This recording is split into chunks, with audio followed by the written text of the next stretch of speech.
Salam Bapak Ibu yang diberkati Tuhan. Selamat berjumpa kembali dalam Sarapan Rohani GNH pada hari ini, Jumat tanggal 21 April 2023. Sebelum kita membaca dan merenungkan firman Tuhan, mari kita datang pada Tuhan, kita berdoa. Bapa kami yang di surga, Bapa di dalam nama Tuhan kami Yesus Kristus, Bapa, kami mengucap syukur karena Engkau sudah membangunkan kami dari tidur kami semalam dan pada pagi hari ini kami ada dalam keadaan selamat.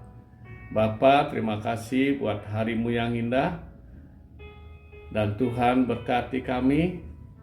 Sebelum kami melakukan segala aktivitas kami akan merenungkan dan membaca firman Tuhan terlebih dahulu.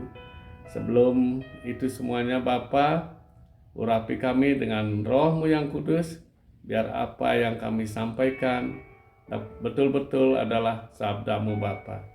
Terima kasih Bapa. Kami sudah siap untuk mendengarkan firman-Mu. Berfirmanlah pada kami semua.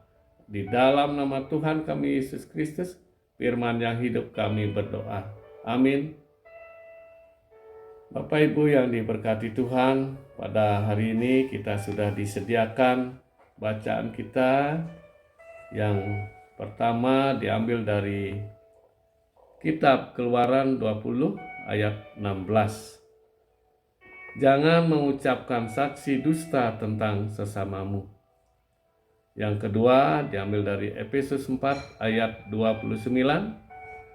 Pakailah perkataan yang baik untuk membangun di mana perlu, supaya mereka yang mendengarnya beroleh kasih karunia. Renungan pada pagi hari ini saya beri tema, jangan mengucapkan saksi dusta. Bapak Ibu yang dikasihi Tuhan, di dalam hukum yang ke-9 diucapkan, jangan mengucapkan saksi dusta. Ini merupakan perintah yang harus kita lihat lebih dalam dari hanya sekedar tidak berbohong. Tuhan tidak senang orang yang tidak jujur, dan Tuhan tidak senang kepada orang yang tidak punya maksud yang murni.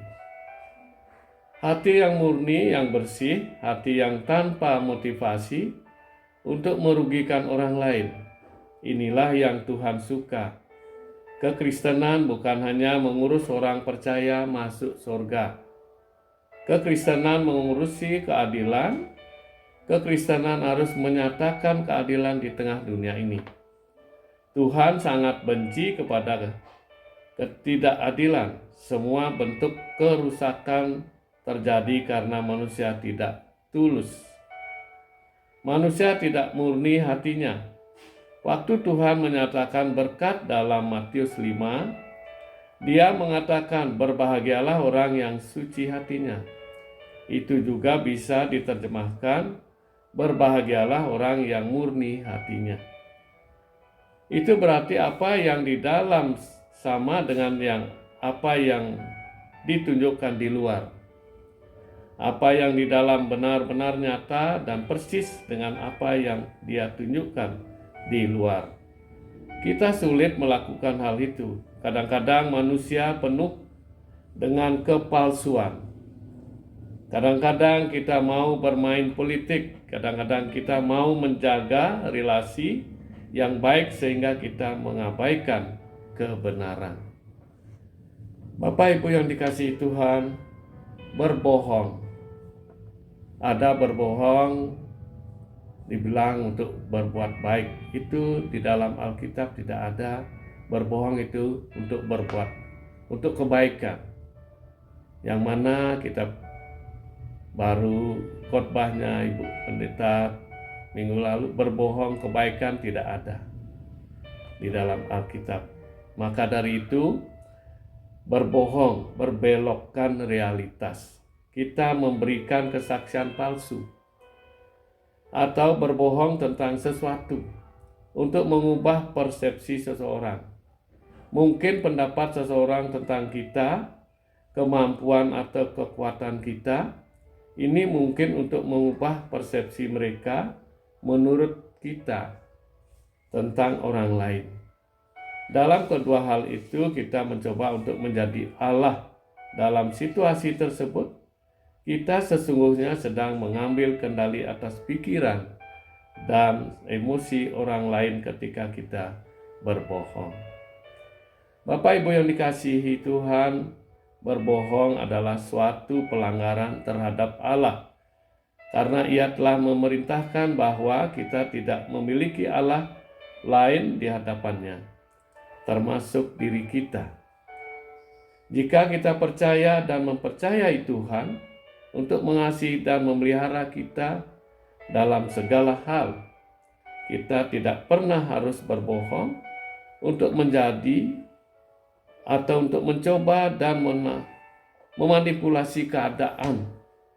Kita hanya berbohong karena kita tidak percaya Allah. Cukup besar untuk menangani situasi tertentu. Jadi kita mengambil kendali atas orang dan situasi dengan kata-kata kita. Kita bertindak seperti kita adalah Tuhan dalam situasi tersebut. Jadi percayalah bahwa Allah adalah besar dan bertanggung jawab atas segala situasi dalam hidup Anda. Biarkan Dia menjadi pembela Anda dan Anda tidak perlu lagi berbohong atau mengucapkan saksi dusta. Bapak Ibu yang dikasihi Tuhan, marilah kita mulai hidup benar di hadapan Tuhan. Amin. Mari kita berdoa. Ya Bapa dalam surga, terima kasih Tuhan, Engkau sudah menyapa kami dengan kebenaran firman-Mu. Ajarlah kami untuk tidak menjadi bersaksi dusta terhadap sesama kami. Tuhan berkati kami pada pagi hari ini, kami akan melakukan segala suatu pekerjaan kami. Biarlah apa yang kami kerjakan dapat berhasil dengan baik Bapa. Ya Bapa dalam surga, kami berdoa buat jemaat-Mu di Galang Niam dan Pasir Bapa di dalam permasalahan pergumulannya pada pagi hari ini. Tuhan selalu menolong dan memberkati mereka. Ya Bapa dalam surga, terima kasih atas kehidupan kami Bapa. Engkau sudah menyertai kami, Engkau menjaga kami, Engkau memberkati kami dalam segala berkat yang berkelimpahan. Terima kasih Bapa. Inilah doa dan permohonan kami. Kami naikkan hanya di dalam nama Tuhan kami Yesus Kristus, yang Tuhan dan Juru Selamat kami yang hidup. Amin.